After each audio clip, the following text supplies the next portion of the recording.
guys, happy hump day. This is Anna and you are at my channel Odom 2.0.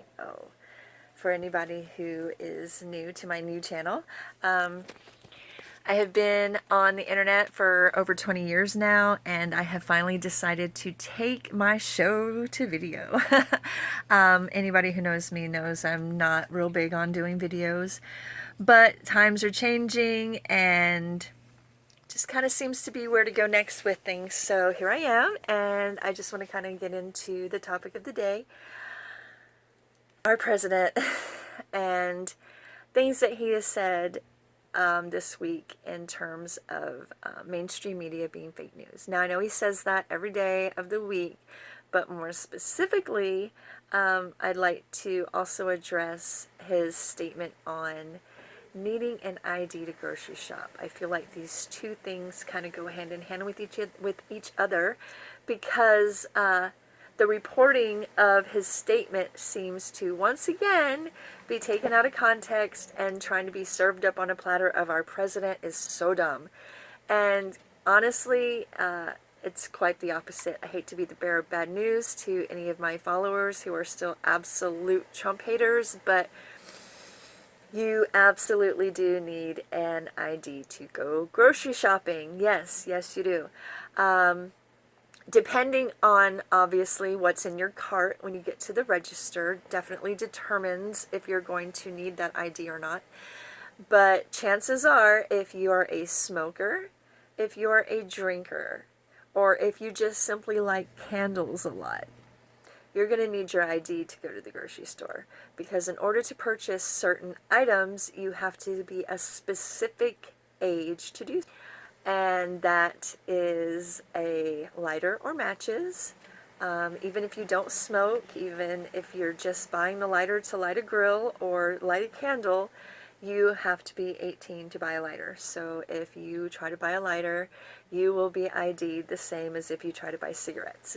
They kind of go hand in hand with each other, which I don't think is fair, because again, we use fire for many different things, not just lighting a cigarette. But okay, we'll kind of give them that one. You have to have an ID to buy a lighter. You have to have an ID to pick up your prescription. A lot of grocery stores are in stores, like Walmart, for instance.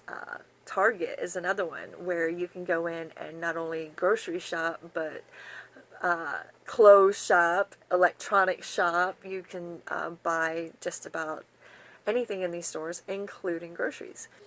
And a lot of these stores also have, say it with me now, pharmacies. Yes, so if you are going into a store to visit the pharmacy and you have an opioid prescription waiting for you, guess what you need in order to walk out of the building with that prescription? Yep, say it with me, your identification card. Yes, to prove your age and to have a record of who is buying the medication because of the opioid epidemic. And if you think that's bad, well, guess what? If you're in the grocery store and your family's sick and you need some cough medicine, you will absolutely need to pull out your ID for that too. Certain cough medicines have certain ingredients in them that allow for people to, how dare I say it, but get high. I mean, I swear people use anything to get high these days. It's amazing. And now I have to pull out my ID to buy Robitussin because of it. Freaking ridiculous. But yeah, so if you're going to Walmart to shop, or if you're going to Safeway to shop, depending on what you have in your basket, you will be required to show your ID before you can leave the store with said purchases. So with that being said, our president is absolutely right. You absolutely need an ID to purchase certain items in a grocery store. And if you have an ID to go into a grocery store to get that prescription, to get that beer, to buy those cigarettes, then what is the harm? What is the big, huge deal about whipping out that same ID before you vote? So I think it was a very smart comparison. It's a very real comparison because, again, I have experienced it time and time again. Whenever I go into a store, I will absolutely be ID'd to make specific purchases. And sorry, but He was telling the truth. And I know all you Trump haters really hate it when the news spins something and you find out they were wrong. But again, that's how fake news works. That's why they're called fake news, because they're taking things that are either useless and turning it into a big deal, or they're taking things that are a big deal and they're not even giving it any credit at all, and they're just going to go back to some other drama to talk about that's going to make our president look bad.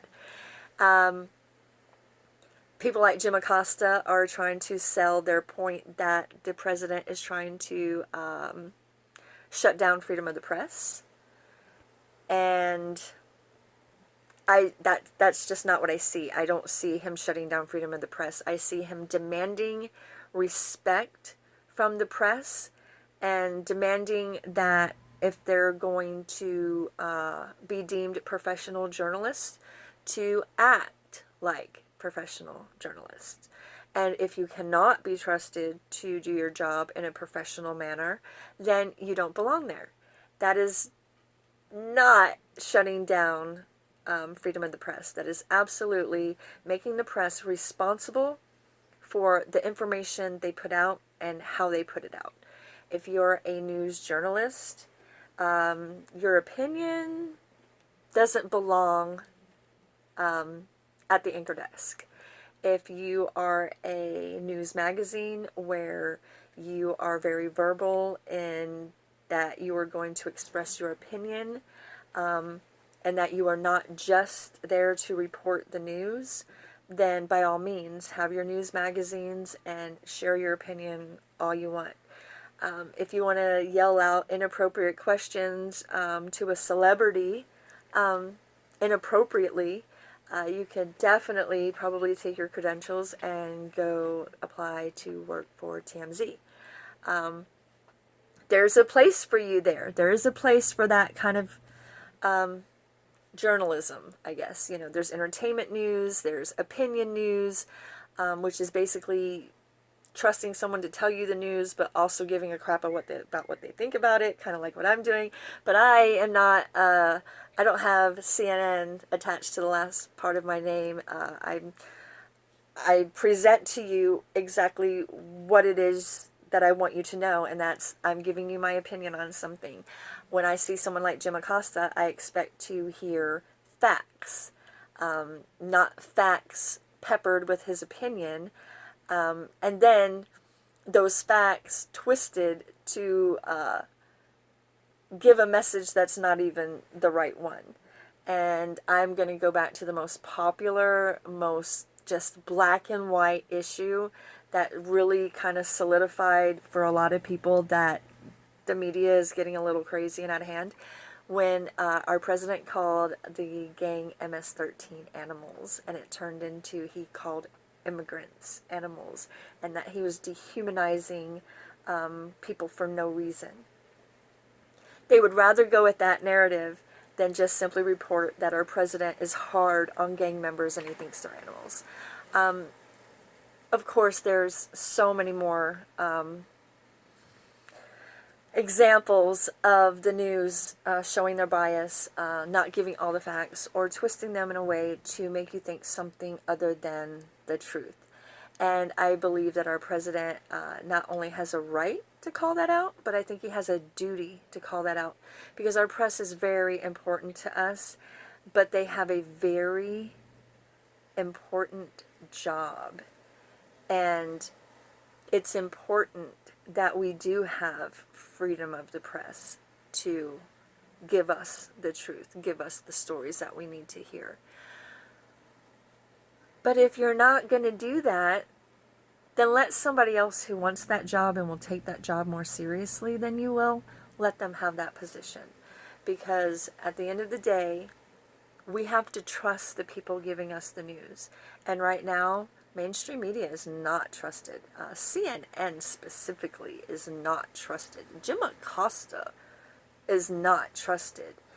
And he can stay on his pedestal and think he's right, but give up the White House correspondence gig if that's how you're going to act. If you're going to throw your opinion in everything, if you're going to act like an unprofessional brat, and you're going to scream and yell questions that he can't even hear, and then bash him online the next day for not answering the questions that he did not hear, then again, maybe you're more suited to a tabloid than working in the White House as a trusted correspondent giving us the news. So when it comes to our president and the news now coming out feeling so attacked by our president, why don't you finally listen? I mean, if the ratings haven't already told you what you need to know, take your cue from our president and stop dishing out fake news. Stop acting like, a tabloid magazine, and stop being disrespecting ass reporters who don't know your place. Yes, your place is important. The things that you give us are important, but if they're not real, then it doesn't really matter, does it?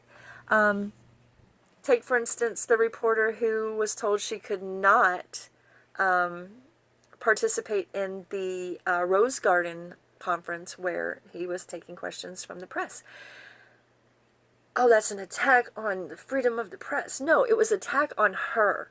It was an attack on her, not even an attack. It was more like a consequence of her bad behavior.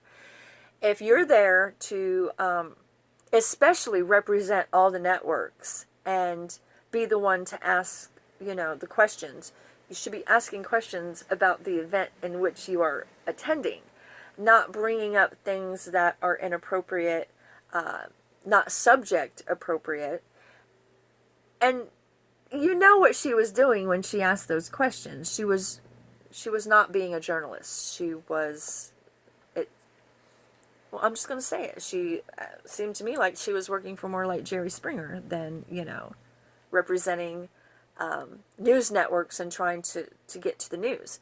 If she was trying to get to the news of the day was why she was there, not dealings with our president's ex-lawyer. That's another day, another time. And when she was told she could not go to the conference, I applauded.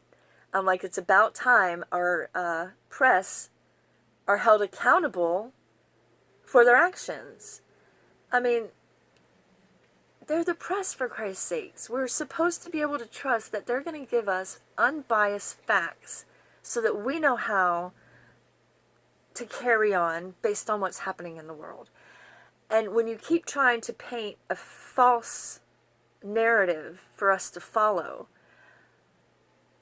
it's going to catch up to you. And again, check your ratings. It has already definitely caught up to you. And pulling things like saying our president doesn't know how to grocery shop does not help you. So if you would like the president to stop attacking you and stop banning you and stop blackballing you at news conferences, try not acting like a child, and maybe he'll stop acting like a daddy who needs to discipline a brat. And that's what I have to say about that. So tell me how you feel in the comments below. Don't forget to subscribe. And thanks for listening, and I'll see you again tomorrow. Bye.